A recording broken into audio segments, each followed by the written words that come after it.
Dah sedia ke belum?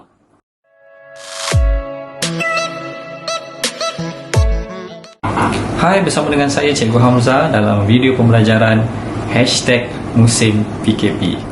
Subjek Bahasa Melayu khas untuk pelajar tingkatan 2.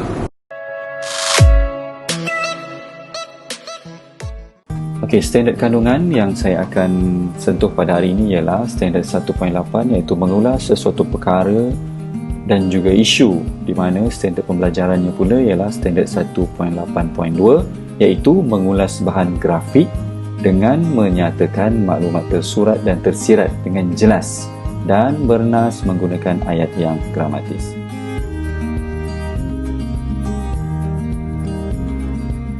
Okey pelajar, bahan grafik yang kita akan ulas pada hari ini bertajuk Pesanan Keselamatan Makanan.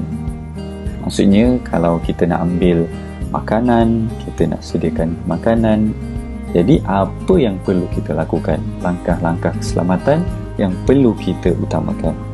Okey, untuk pengetahuan pelajar, bahan ini saya ambil daripada Bahagian Keselamatan dan Kualiti Makanan, Kementerian Kesihatan Malaysia.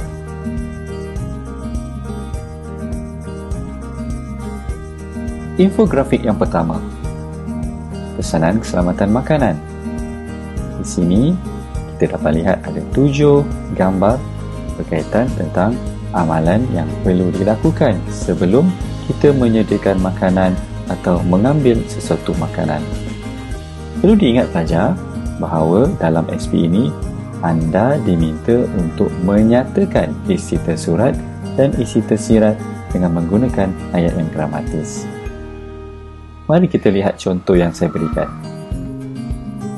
Amalkan 7 langkah cuci tangan sebelum menyediakan makanan bagi memastikan makanan yang dimasak bersih dan selamat untuk hidangan ahli keluarga. Untuk pengetahuan pelajar, amalan 7 langkah cuci sehingga penyediaan makanan merupakan isi tersurat, dan bagi memastikan makanan yang dimasak sehingga ahli keluarga merupakan isi yang tersirat.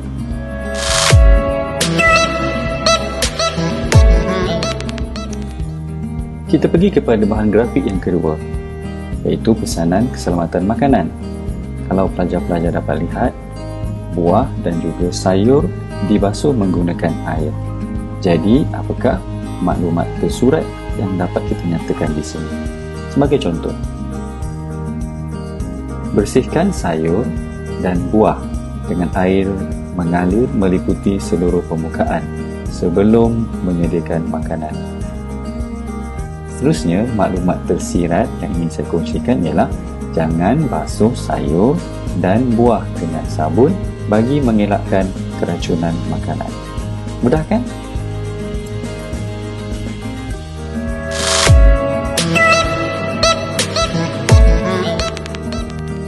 Baik pelajar, kita lihat pula bahan grafik yang seterusnya.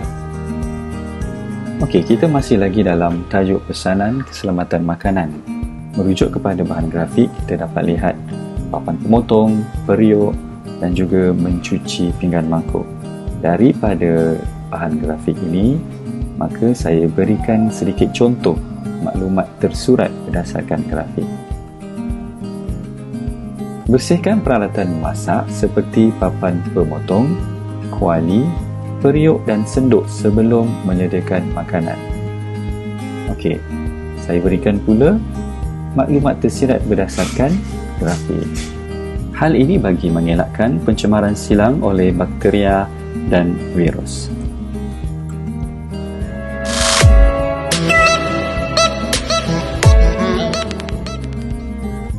Okey pelajar, kita masih lagi dalam tajuk pesanan keselamatan makanan. Okey, kalau kita tengok ada 2 grafik yang diberikan dan penyataan dia ialah lebih 4 jam di suhu bilik. Jadi, maklumat tersirat ataupun tersurat yang boleh saya nyatakan di sini ialah elakkan dari memakan makanan sedia dimakan yang terdedah selepas dimasak melebihi 4 jam pada suhu bilik.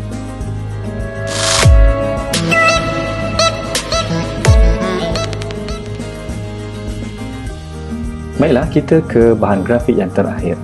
Lihat, hidu dan rasa. Seterusnya, amalkan lihat, hidu dan rasa jika terdapat tanda-tanda kerosakan pada makanan seperti basi dan berbau. Hal ini penting pelajar sebab makanan yang dimakan akan menyebabkan badan kita menjadi sihat dan bertenaga.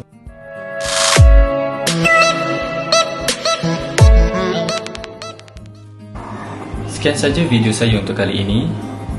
Saya berharap pelajar dapat manfaat daripada apa yang saya kongsikan. Di kesempatan ini juga saya ingin memohon ampun dan maaf. Selamat Hari Raya, maaf zahir dan batin. Dan juga jangan lupa di musim Covid ini sentiasa menggunakan penutup hidung dan mulut ketika berada di tempat awam. Kerap membasuh tangan menggunakan sabun dan yang paling penting, jaga jarak anda 1 meter. Sekian saja. Assalamualaikum warahmatullahi wabarakatuh. Bye.